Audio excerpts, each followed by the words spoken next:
RTP. Ya está con nosotros a esta hora de la mañana, 7:43 Richard Salazar, el ingeniero Richard Salazar, que nos acompaña. Él es director ejecutivo de la Asociación de Comercialización y Exportación de Banano. Vamos a hablar sobre la situación de esta fruta, de este producto y la plaga que ya debo estar viejo que no reconocía a mi amigo Richard. Bienvenido, querido Richard, qué alegría tenerlo acá. Igualmente, mi querido Ramón, un placer estar en este prestigioso programa y con tan grata compañía. Cuéntenos, ¿cuán complejo es la problemática que se anunciaba en días pasados sobre ciertas plagas, ciertas cuestiones que han reducido, están rechazando fruta en Europa, si mal no recuerdo, querido Richard? Bueno, vi esa noticia para el plátano, donde particularmente hay una bacteria que está afectando las plantaciones. Okay. Correcto, que es el moco, que indirectamente también está afectando al banano, porque esto se ha propagado también, pero ha afectado mucho más al plátano. Y ya que usted topa la pregunta, yo creo que es importante destacar que el gobierno nacional debería actuar inmediatamente en esto, porque no solamente que se está afectando la exportación, porque efectivamente, a diferencia del banano, en el plátano no encuentra usted los mismos controles fitosanitarios que se hacen en el banano. Y esto ha generado pues que de una u otra manera, pues en este caso el moco se haya propagado. Y esto está afectando incluso la misma soberanía alimentaria, estimado Ramón, porque se ha afectado la producción interna que para consumo interno también. Creemos nosotros que en este caso particular debería de primero abrirse esas siembras de plátano, que no sabemos por qué hay una prohibición también aparentemente para consumo interno, cuando la prohibición, de acuerdo a la misma ley del banano, en la que está inmersa también el plátano, prohíbe siembras para exportación. Pero en todo caso, y adicionalmente, pues mayor asistencia técnica y un mayor control para evitar que se siga expandiendo esta bacteria, ¿no? Adelante, Astrid. Se hablaba de un porcentaje del 30% de la devolución de la carga que se estaría enviando, y esto es para continuar, porque hay varios temas que estarían girando en torno a lo que hoy ocurre con el plátano. ¿Qué tanto perjudica esta devolución en el caso de encontrar el cargamento con daños o afectaciones por la plaga actualmente? Yo no estoy muy seguro que ese porcentaje sea el correcto, pero es muy común en este negocio, Astrid, no solamente en plátano, en banano y en otros productos. A veces, lastimosamente, pues no se puso la temperatura adecuada dentro de un contenedor y la fruta llegó en mal estado. Entonces, hay muchos aspectos que habrían que investigar, pero particularmente por el tema del moco no creo que sea ese el porcentaje.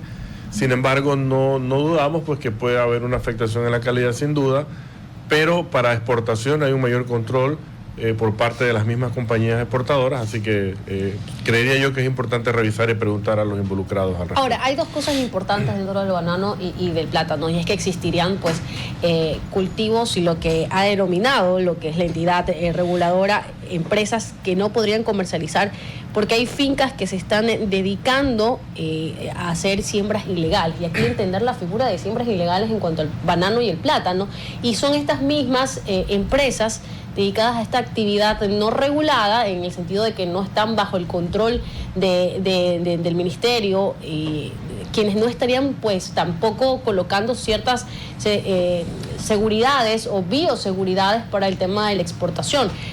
¿Qué está acarreando esta problemática y por qué se ha desbordado de manera de llegar a tener empresas con siembras ilegales? Sí quisiera saber primero la figura, le consultaba al inicio de la pregunta esto. Bueno, primero que es tirar de los cabellos esto que estamos escuchando, ¿no?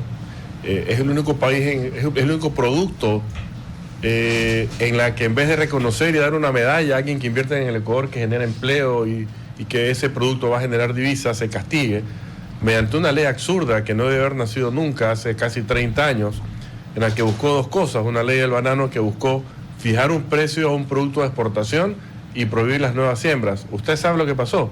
No se cumplió. Y no se cumplió porque al final del día es un producto que depende del mercado mundial. Y le pongo el mismo ejemplo en el banano. Cuando se expidió la ley del banano habían 129.000 hectáreas de banano. Hoy por hoy hay 210.000 hectáreas de banano. Y esto porque obviamente la demanda requirió más banano y el Ecuador tuvo que ajustar su oferta, es lo lógico y lo correcto. Y por otro lado, poner un precio de sustentación a un producto de exportación es tirar a los cabellos. Es como que usted le quiera poner un precio mínimo de sustentación al petróleo. Cuando depende de muchas variables, el banano es exactamente igual. Y en el caso, respondiendo a su pregunta, la verdad es que creo que esas son las cosas que hay que cambiar hoy por hoy en el país. Si bien es cierto hay una ley vigente que dice eso, que al final del día de una u otra manera hay que respetarlas, pero el mercado mundial al final del día se impone. Si el mercado requiere más banano, o sea el Ecuador u otro país competidor lo va a sembrar, y de hecho así ha sido. Y yo creo que estamos desaprovechando una coyuntura, Astrid, que hay una reducción de la oferta mundial por diferentes factores, fitosanitarios, climáticos, etcétera, y mal haríamos nosotros en comenzar a castigar una inversión que, como le digo, no es que estamos de acuerdo en que si respeten las leyes, ni mucho menos, es una exhortación más bien a revisar esa ley absurda que no se ajusta ni se apiada de la realidad de este negocio y peor de la comercialización, ¿no? ¿A qué se debe que durante años llevemos hablando de esa ley y no se haya logrado modificar a pesar del fuerte lobby que tiene el sector bananero en la estructura política?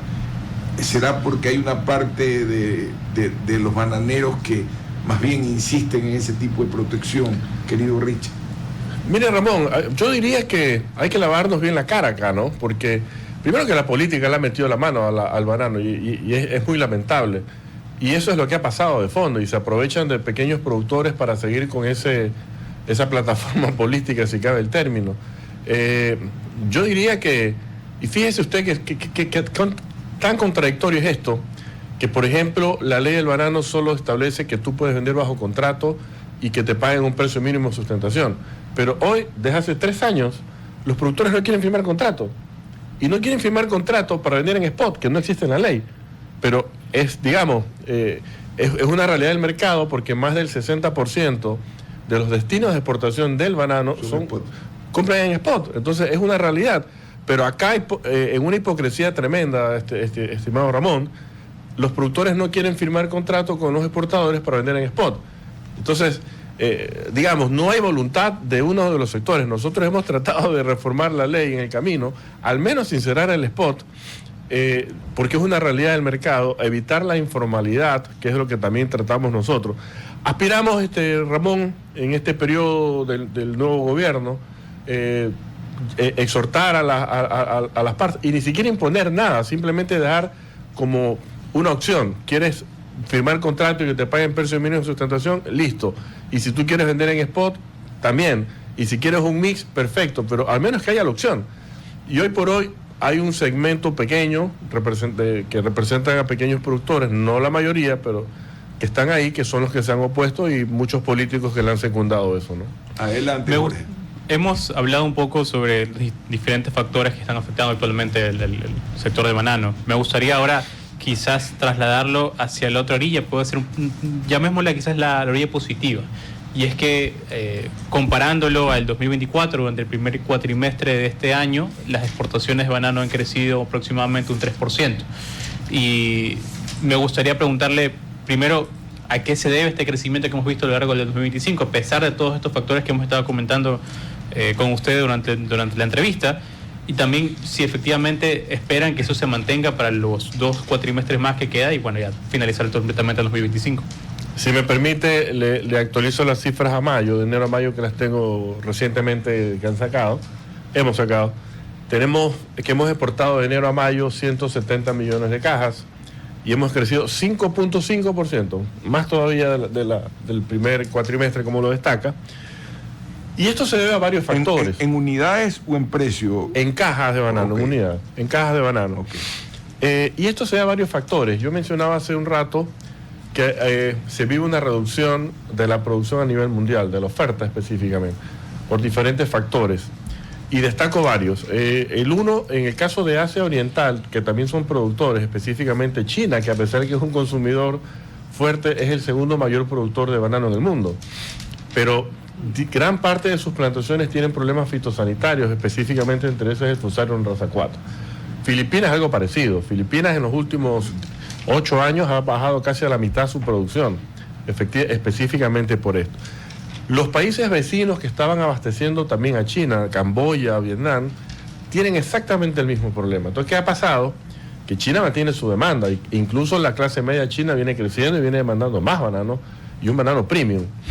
¿Y qué es lo que ha pasado? ¿Quién tiene banano disponible? A pesar de que en el Ecuador, por diferentes factores, algo se había reducido, pero las nuevas siembras, resiembras que también han habido, de una u otra manera, ha atendido esas demandas. Lo mismo está pasando en Latinoamérica.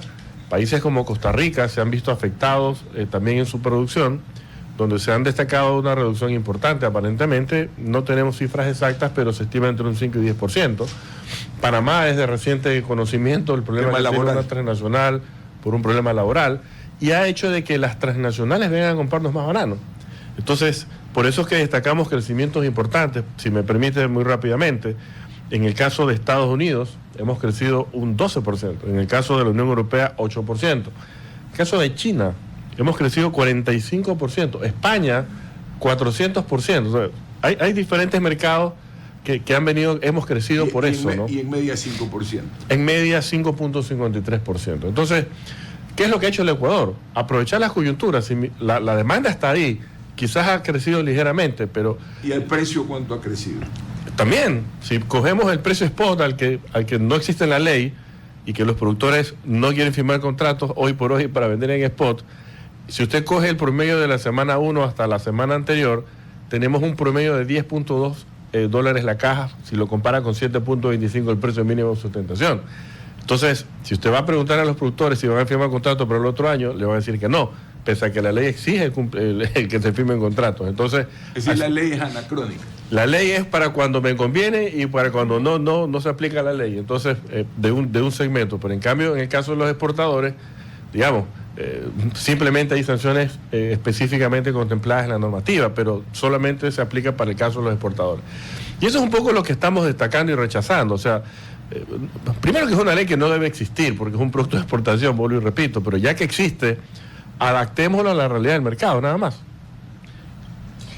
En ese sentido, y sí quisiera ahondar un poco más, ¿qué se está haciendo para afianzarse en el mercado internacional? Porque, a ver, el plátano ha venido trabajando, y sobre todo ustedes como gremios, en poder ofrecer el mejor cargamento, la mejor exportación, pero ¿qué tendríamos que hacer como país para que no solamente se aproveche la coyuntura, sino posicionarnos y estar sobre todo lo que está ocurriendo? O sea, no simplemente esperar estas oportunidades, que son buenas, no son malas, pero mantenernos en un alto nivel como lo hemos venido haciendo. Por ejemplo, nosotros en estos momentos tenemos el tema del cacao, y nos ha ido bien, pero ¿hasta cuándo nos podría resultar esta suerte? A ver, es que son coyunturas de mercado que se presentan, Steve Astrid.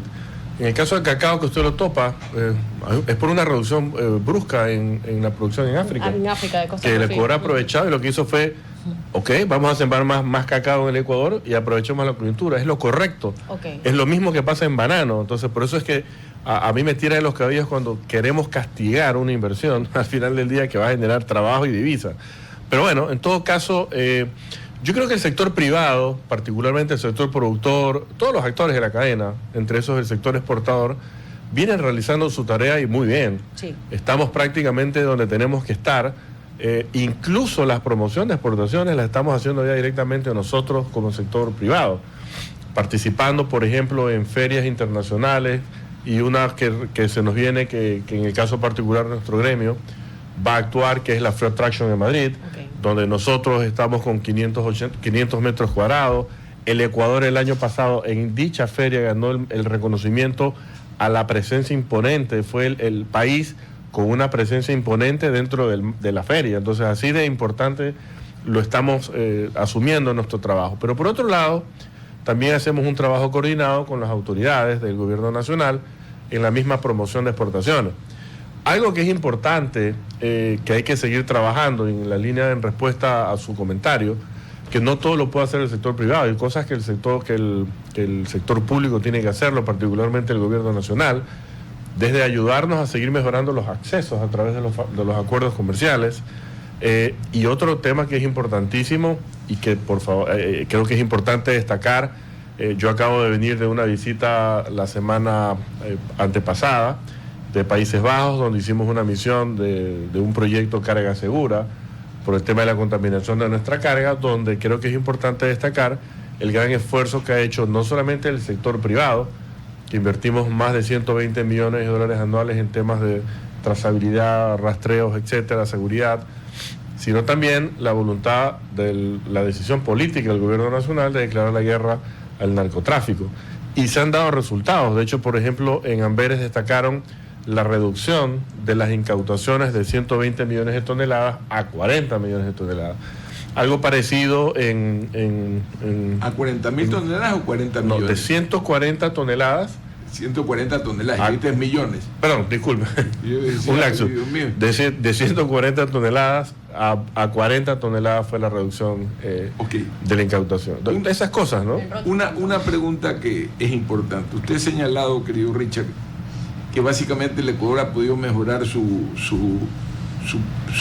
ventas en el extranjero y sus precios basados básicamente en problemas fitosanitarios de la mayoría de las naciones y en el caso de Panamá un tema laboral. ¿Cuánto es el riesgo fitosanitario que tiene el Ecuador? Y si existe ese riesgo, ¿cómo lo están menguando? En su momento, hace 4 años atrás, teníamos el temor de que venga ¿cómo se llama? Furario raza 4 al Ecuador. ¿Cómo se ha logrado paralizar ese tema a pesar de que los peruanos estuvieron muy asustados con ese tema y tuvimos temor de que entre esto acá? Adelante. Bueno, sigue latente la amenaza, ¿no? ¿Qué están haciendo para contener? Porque si no, lo que es hoy nuestra alegría será hambre para mañana, como le está pasando a algunos países en el planeta, especialmente a los asiáticos. Yo creo que lo que hemos hecho, estimado Ramón, fue adoptar medidas de bioseguridad desde el día 1 que nos enteramos que estaba en Colombia. Después apareció en Perú. Y seguimos adoptando en las fincas de los productores muchas medidas de bioseguridad para evitar, porque esto se propaga. Esto está en el suelo, es un hongo que está en el suelo, que incluso puede estar 40 años en el suelo y se puede diseminar. Se activa. Claro, por ejemplo, entra un perrito a la finca y va llevándose el hongo o la bacteria en el caso del moco. Entonces está en el suelo y se puede dispersar por muchos factores: viento, un roedor, un animal, las mismas personas, las botas, las herramientas. Entonces, se han adoptado medidas de bioseguridad para evitar esto. Por eso nosotros trabajamos mucho, por ejemplo, para evitar de que cuando hay un invierno fuerte, los ríos se desbordan. Es muy peligroso. Imagínense una finca que tenga fusarium, se desborda el río y se va llevando todo y va regando pues, por todos lados. Entonces, eso es importante también. Por eso es que se están reforzando los muros, etcétera. Y las medidas de bioseguridad de acceso a las fincas, ya, digamos, no solamente para los carros y visitantes, sino las herramientas, los empleados, etcétera. Hemos hecho conciencia del tema, ¿no? ¿Y qué hace con los perritos? Bueno, es prohibido que entren, ¿no? Es prohibido que entren. Es un control complicado. Es un control complicado. De hecho, una foto chistosa que había hace un par de años, ¿no? Funcionarios, no recuerdo si era de un tema privado, de un laboratorio, pero que estaban así todos equipados para ir a chequear o hacer una práctica, y habían 2 perritos al lado. Entonces tengo que hacer unos perros en la foto, pero esto es anecdótico, pero digamos, sí, en la mayoría de las fincas ya prácticamente incluso se han hecho acercamientos para que no solamente los que tengan que entrar a las fincas puedan entrar, ¿no? Gracias, Richard, por habernos acompañado cuando son 8 de la mañana, 2 minutos y 29 segundos. Ya volvemos, vamos al corte comercial. RTP